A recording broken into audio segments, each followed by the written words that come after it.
Well, a good Wednesday afternoon to you. Dr. Steve G. Jones here. I am a clinical hypnotherapist. I'm also an NLP trainer. That means neuro-linguistic programming trainer. And I'm a life coach. But as I suggest to all my students, pick one thing that you call yourself and everything else can fall under that. Everything else can be something that's in your toolbox. So primarily, I consider myself a clinical hypnotherapist. And some of the tools I use would be life coaching, NLP, business coaching, things that get the job done. But primarily I'm a hypnotherapist. Today, however, we're going to be talking about something that I consider to be part of the realm of hypnotherapy, which is NLP, neuro-linguistic programming. It is, by all rights, a separate body of knowledge, but so much of it, as you'll see today in our example of future pacing, so much of NLP is part of hypnosis also, to the point at which they really become inseparable at certain points. And we're going to talk about one of those points today, future pacing. So get ready for that. Get ready to learn some advanced hypnosis, because I think after going through the discussion we had, and you can refer back to it if you're watching this on Facebook, the discussion we had on basic hypnotherapy, you remember the induction, the deepening, the script, amnesia, and trans-termination. Some people might be hungry for more. Some people might be wondering what else is there. So we're going to talk about something that's covered in advanced hypnosis. I write about this in my advanced hypnotherapy book, and I also teach this in my advanced hypnotherapy program, and we're going to talk about it today, but it's really from the world of NLP. So let's take a look at who's here. Let's go ahead and check in.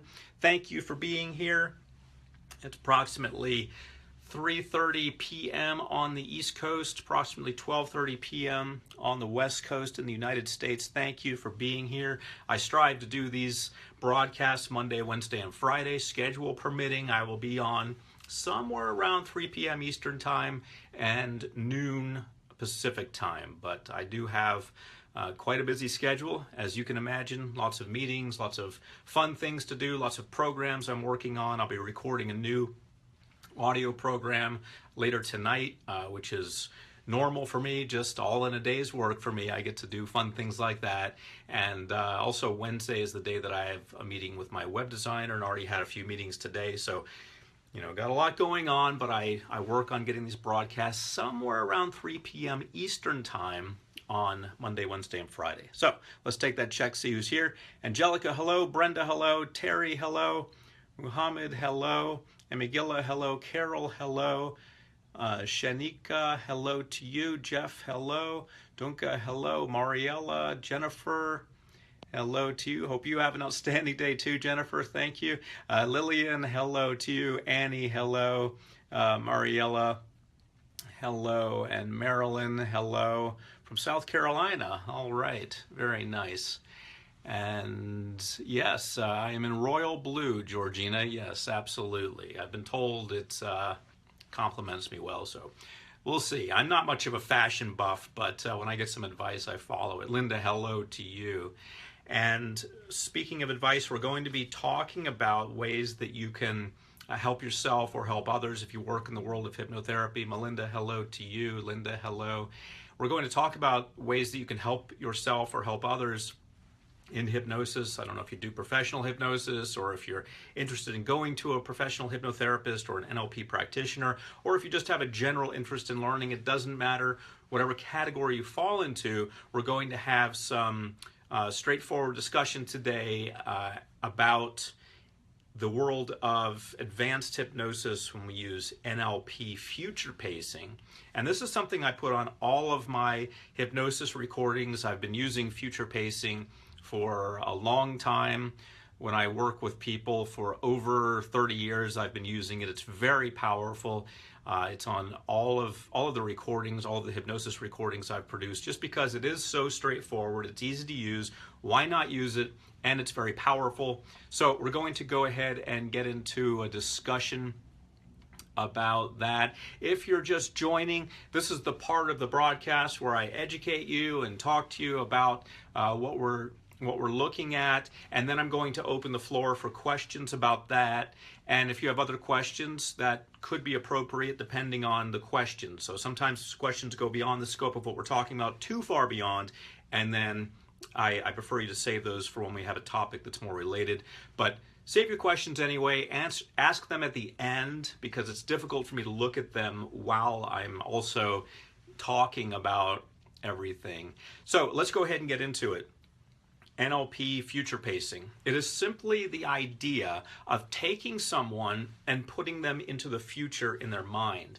And this works great with what's called timeline therapy. So we could say it's a subset of timeline therapy. Now, realize that a lot of these terms are not necessarily academic standard terms. So sometimes they get adjusted and people add to the body of knowledge. It's not as if there's a council of NLP or a council of hypnosis that oversees everything. For example, when something happens on the internet, when the programming language on the internet that's used to display things on the internet is changed, there's someone or a group of people overseeing all of that writes the code and how things are interpreted when you put something on the internet, and that changes. So that's standardized. In medicine, when they have an idea or a procedure that's going to change, it's usually standardized, so everyone is then getting that information, and that becomes the best practice in medicine in that particular area. So it goes out and it's standardized. So in hypnosis and NLP, we do not have that, at least not yet. Now, my understanding is that in chiropractic work and acupuncture, they actually have that, or at least have it to some degree. You know, what would be the best practice in this situation? When it changes universally. But in hypnosis and NLP, we have sometimes people changing things and changing the wording and changing the meaning of something and the nuances, and it's not standardized, so anyone can do it. So generally, I would say at this point in time that when we look at something like timeline therapy, part of it would be future pacing. Timeline therapy is where you can look at your life as a timeline. You can go into the past or into the future or even now, and you can change things. You can look at things a different way. You can think, what if I did this? What would that look like in the future? Well, let me go into the past and let me maybe change the way that I interacted with that person who yelled at me or who bullied me or who I was rude to, or they were rude to me, or something happened in the past and I want to go back and change that in my mind or change my perception. We would use timeline therapy. As part of that, future pacing just looks at the future. So the future, when we're talking about future pacing, is something that's very compelling to us as hypnotherapists, NLP practitioners, life coaches, business coaches, because really when you think about it, the past is somewhat irrelevant because you're not going to go change it. You may change your perception of it, but you're not going to change it.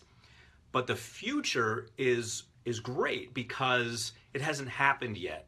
So there's no evidence in my mind about what happened because nothing's happened yet. So it's more wide open. It's more open to change in the person's mind who I'm working with, whether I'm working with myself or someone else. The future's more open to them. So in future pacing, all we're doing is taking the client or taking ourselves, because you can do this yourself. You can just imagine yourself in the future and imagine going to a point in the future, let's say 6 months from now. Let's say you want to change something now and you want to see what it'll look like in 6 months so you can get excited about it, or so you can analyze it, so you can think about it. Or sometimes, I don't want to get too technical in this because this is a layman course, but sometimes we do it for what we call an ecology check. Ecology check. So sometimes we're making a change in the person, the way they think now. We want to take them into the future and see how that's playing in the future. So let's say, for example, we have helped the client change in terms of how they interact with people. They're more confident now with people. And so I'm going to take them into the future, and I want to see that in action. I want to see them interacting with people. I want to see them doing something and see how it plays out.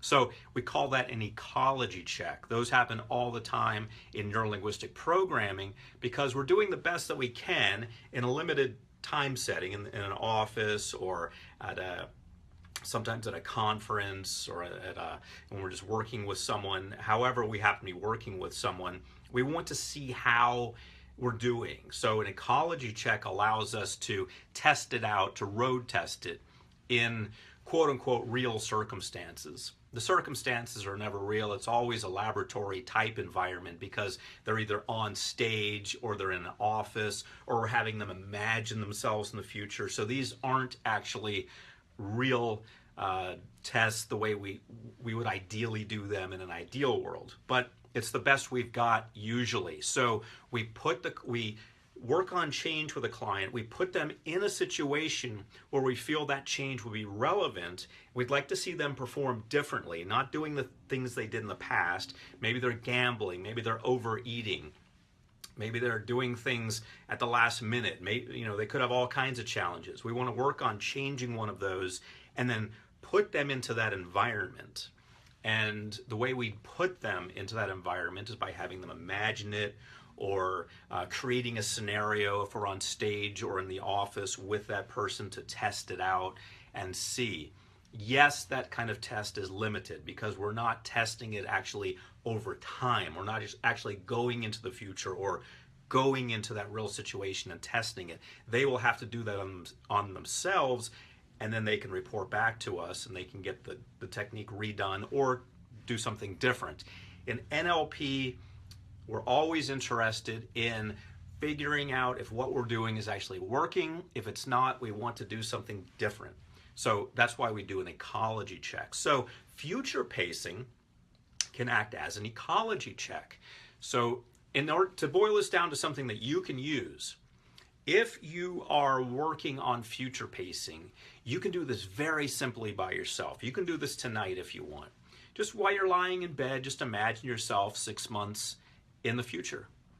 And when you imagine yourself 6 months in the future, tonight when you're lying down in bed, just think about something that you'd like to change now, and you want to see how that's going to look in the future. So maybe you've decided to be more confident, be more motivated, be more open with people, be more sharing, travel more, whatever it is. Think of yourself, something simple like that. So, it sounds simple, but when you start looking at it in different instances, it can get complicated. We're working on keeping it very straightforward here. So think about a change that you'd like to make. You can even think about it now. And tonight before you go to sleep, when your head's on your pillow, your eyes are closed, no one's talking to you, there's no TV or radio going on, I want you to imagine yourself in the future. Let's say 6 months from now. And put yourself in a particular situation where that change will be called upon. So you've imagined yourself to be more confident. Well, maybe you imagine yourself in a situation where you would have otherwise lacked confidence, whether it's dating or business. Those are the two big ones. People usually work on dating and business. But put yourself in a situation where that would be called upon and see how you do.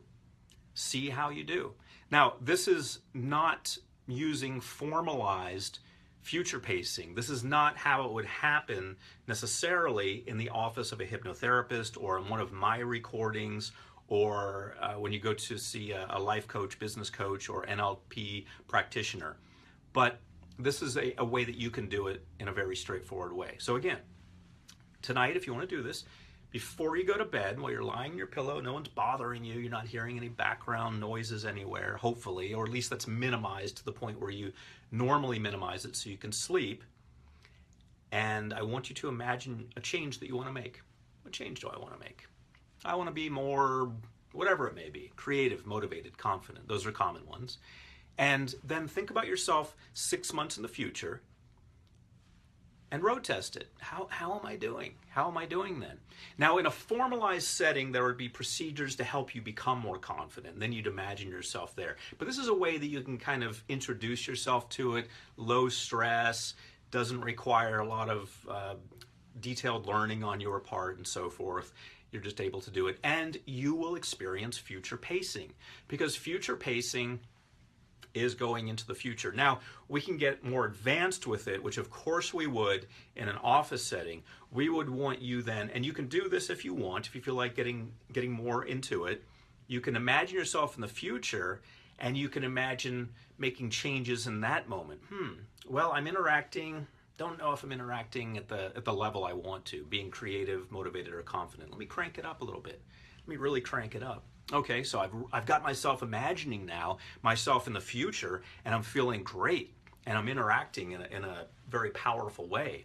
At that point, this gets a little bit more advanced, but at that point, if you want to lock that in, let's say you're really feeling good, you're thinking, wow, I'm in the future, I'm feeling good, I am confident, I am motivated, I'm creative, whatever of the three you chose or something else, and you think, I'd like to harness this, I'd like to bring this back to my everyday life.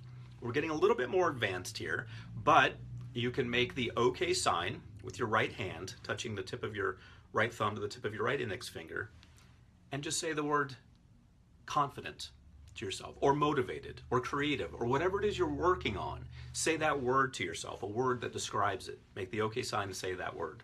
Now, what does that do?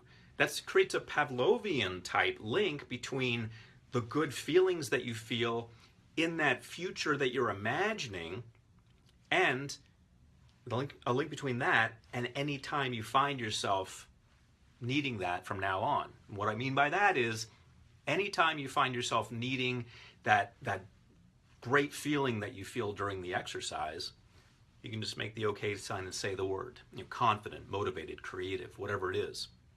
And that should put you back in that moment. In that moment, you should have the power that you imagined in the future. So this can get very complicated, as you're probably gathering. I want to keep it very straightforward. This is just a layman introduction to advanced hypnosis and how we use NLP.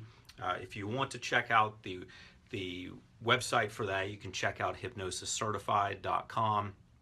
I run the American Alliance of Hypnotists, so I certify a lot of people in this type of thing. But hypnosiscertified.com is going to allow you to have access to that in a very straightforward way. So that's as far as I'm going to go with it today. Don't want to get too far into it. I'm going to open it to questions now. If you've already put your question in, if you could put it in, and it's related to the topic that we're talking about, or pretty close, if you could put it back in now, that would be great. That would really help me from scrolling back. And again, if you're just joining us this lovely Wednesday afternoon, you're watching live, or if you're watching a rebroadcast afterwards, go ahead and subscribe. Go ahead and click the link above.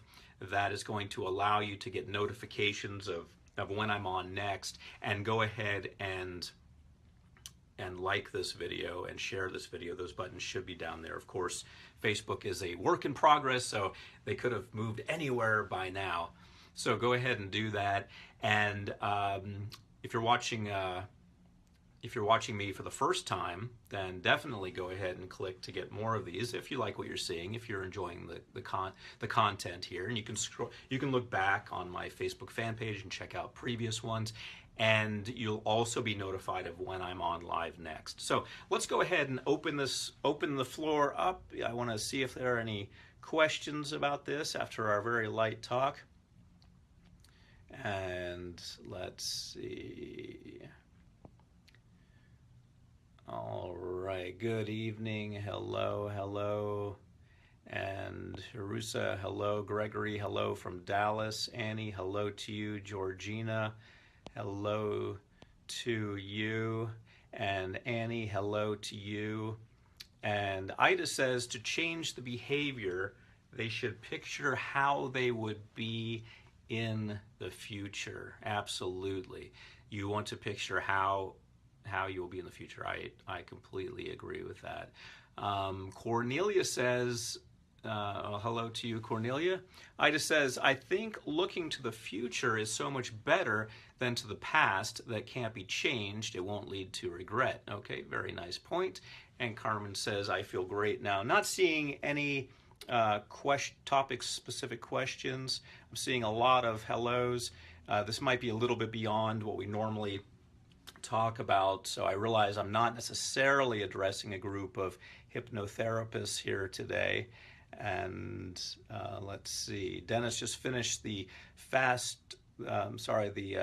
Life Coaching Fast Track Excellence program that I created. Excellent. I'm glad you enjoyed it. And we've got a lot of wonderful people here. Iwa, hello. Kathy, hello. Carmen, hello. Okay, so I don't see any topic-specific questions. I see a lot of hellos. I think that's wonderful. Hello to all of you. I'm going to open it up now to any questions in general. If you have any questions about hypnosis or NLP or life coaching or business coaching in general, go ahead and throw those out right now. I know some people sometimes toward the end of the broadcast, because people get notified when I'm on, so sometimes they trickle in. Sometimes people get there at the end of the broadcast when I'm saying, all right, that's it, no more questions. So if you have any questions from the past that perhaps you asked or didn't ask, I realize a lot of people get on here and they just kind of hang out and they don't jump in, maybe because they are shy, or maybe they didn't feel their question was relevant, or there could be any number of reasons. But if you're just kind of hanging out and you have any kind of question, go ahead and jump in. Leah says, can hypnosis help with PTSD, post-traumatic stress disorder? Absolutely. I have a recording for that. The military is strongly looking into that. There are a lot of challenges these days, just like when we had people going to Vietnam and coming back, and they were, they used to call it shell shock. They were shell shocked. They would hear things, noises, and they would think that it was something going off. I remember being in church one time, and somebody dropped a book or something, and then a person jumped behind a pew, and they were hiding because they had been in Vietnam. Now this is in the 80s, but now we still have things like that going on, and we have much worse things going on. So the military is very interested in ways that we can stop PTSD. One of the ways is, of course, to get robots involved in combat. So that's something that's being looked at, from what I understand, because I read all these science books and listen to science podcasts. But we still are going to have humans to some degree involved in seeing things and experiencing things. So we've got a lot of people being affected, and that will probably never change when it comes to combat. They'll be exposed to things to some degree. So the military is very interested in it, which, the fact that PTSD is happening to people is horrible, because it can really ruin someone's life. But the fact the military is now interested, that means we've got government money behind it, which is great. Anytime you get government money behind something, or big business money behind something, it's great. Unfortunately, usually those things only happen when there's a payoff for a company. A company will invest in psychology to the extent that they can learn more about advertising so they can make more money. So unfortunately, a lot of the studies that we have out of academia are being funded by this. But when we get the government involved, we see things that are more of a therapeutic nature. So hopefully we'll have some advances for that sometime soon.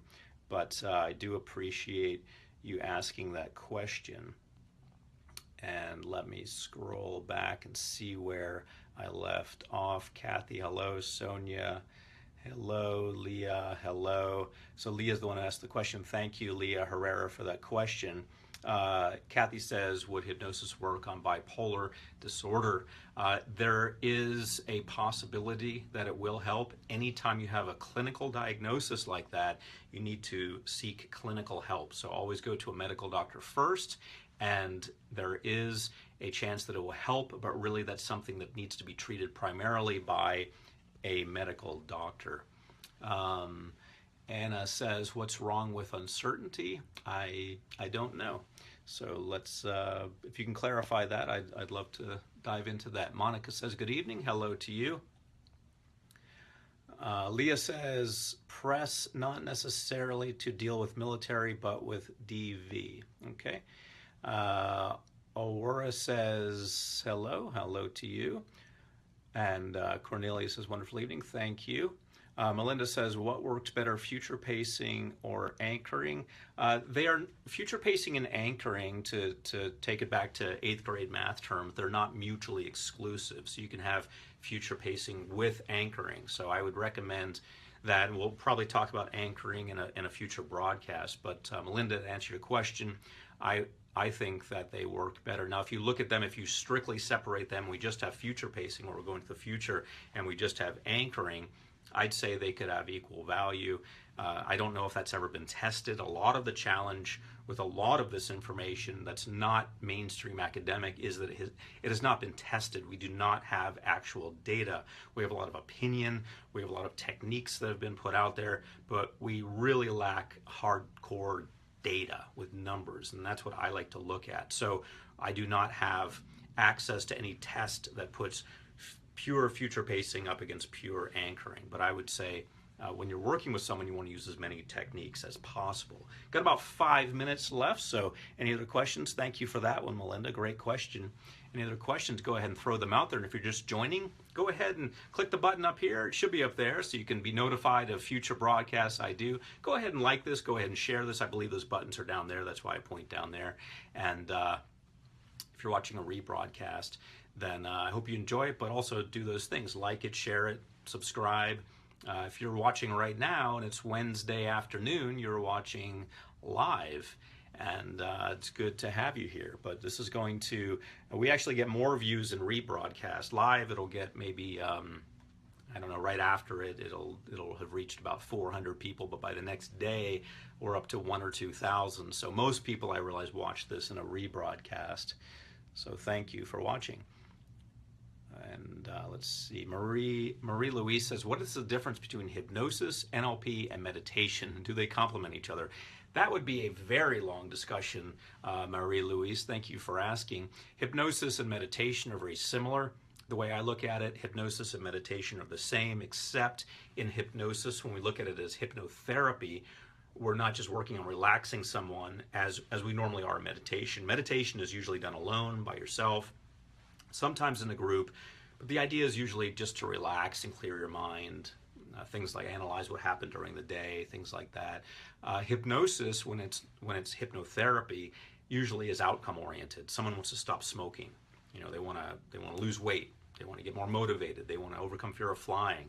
They want to move forward in their lives. So normally it's more outcome oriented. I know when clients come to me and they're paying money, they want a result. So we're not just taking a relaxing time to go into the alpha state, which we do in hypnosis and meditation. We are working on something. NLP, also we're working on something. NLP is also outcome oriented like hypnotherapy. But an NLP has, as we talked about at the top of the broadcast, NLP and hypnosis overlap so much so that it's really difficult to separate them. And NLP, keep in mind, started being developed in the 70s based on ideas that came before that, and hypnosis came long before that. Some people say 1,000 years. You hear all kinds of reports, maybe the ancient Egyptians were using hypnosis. I don't think that's necessarily relevant. What is relevant is what works and where we are right now. But we do need to keep in mind that NLP is a recent development since the 1970s. NLP predates that by a long time. A conservative estimate would be about 50 years before that, but we do have evidence of even over 100 years before that. In year 1850, I read that somewhere around 1850, dentists using hypnosis. So you hear all the time things like this. So the answer obviously becomes far more complicated, but there's an introductory answer. Christian says, hi, do you have any advice how to cope with a child with special needs kids? I do not have any advice for that per se, but I would say meditation would be outstanding if you're getting stressed out by it. But the question, I believe, would go far beyond that. I do not have any expertise per se working with special needs kids. I do have a master's degree in adult education and a specialist and a doctorate in educational administration at the university level, but my knowledge of special needs kids is extremely limited, so I will just leave you with that, that meditation could very well help if stress is an issue. Again, with any of that, I recommend going to a medical doctor as your primary advice. Ida says, this is a great topic. It maybe a little bit hard to understand, it's nice to go back and rewatch the broadcast later. It's kind of like that with a lot of things. You know, sometimes I watch a movie once and then, you know, like The Sixth Sense, if you've ever watched that. Well, I'm not going to spoil it for you, but if you watch it through, then you think, I've got to see that again. I obviously missed quite a bit of stuff that was thrown out there. And so you watch it again and you say, aha, aha, aha. And so that's probably the way this will be for you if you're not into NLP and if you haven't learned about it before. This will be kind of new to you and what's going on and what is he talking about. You watch it the second time and you'll probably have those aha moments where things are starting to make sense. So thank you for pointing that out, Ida. At the bottom of the hour, I'll take a couple more questions if there are a couple more questions. Rosangela says, that's it, Dr. Steve. His determination is restless. You pass power to his followers, and that every day our becomes better. God continues to bless you and renew your energy. All right. Well, thank you very much. This video is an incentive in how you put on each grade our day. All right. Well, thank you. Thank you for those positive words of encouragement, Rosangela. I appreciate that. And Vickiora, hello to you. Roselli, hello to you. Kathy, hello to you. Melinda, hello to you. You are welcome. Deanna says it's 5 a.m. in Australia. All right. Well, you're either an early riser or you're having a very, very late night. Either way, it's good to see you. So thank you, Deanne, for being here. Connie says, please more info on depression. All right. Well, at a future point, we may talk about that. I am a hypnotherapist. I am not certified or licensed to diagnose, so I want you to keep that in mind. If we do talk about it, we'll probably refer to it as sadness, and we can talk about that in the future.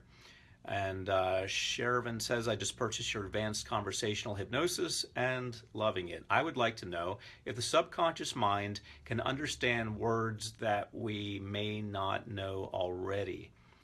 I don't think so. So I think what you're asking is if there's a word, let's take a fancy word. Let's see, what's a good fancy word?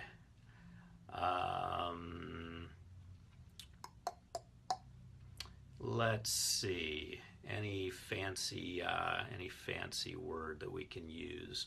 Let's just imagine a fancy word that we can use. There are all kinds of fancy words that I know, but I don't know which apply here. How about, and I think I have this word right, prestidigitation. I believe that's the word that musicians use. It means sleight of hand, you know, when they do something and you don't really catch it. I think that word is, the fancy word for that is prestidigitation. I believe it is. Pretty close to that if I'm not right. Okay, so let's say you don't know that word, and then, and you've never heard it before. You've never heard it before. It's not as if you know it in the back of your mind. You've never heard it before. During hypnosis, it's not going to do you any good to hear that word. It's not as if you're going to magically suddenly know what it means. You're not. But if you have heard it before, and you have heard the definition before, and you just consciously forgot it, it's still in your subconscious mind, then yes, that's going to mean something to you already. You've just consciously forgotten it, and it's going to have value. So hope that answers your question. Let's take one more. I'm really pushing it. I've got 2 minutes max left. Hello, Lucine. Hello, Sabrina. Hello, Jahira. Christian. Hello, Tamara. Hello. And Marie Louise. All right, last question. How can you use eye movement in hypnosis and NLP? Oh, goodness. All right, so I'm going to, that gets into a far more complex set of knowledge that I would have to explain. If I'm understanding your question correctly, I think you're talking about eye accessing cues. I'm not sure, but that's going to go beyond the scope of what we're talking about today. So I'm going to, on the last question, I'm going to say, let's save that for a future conversation.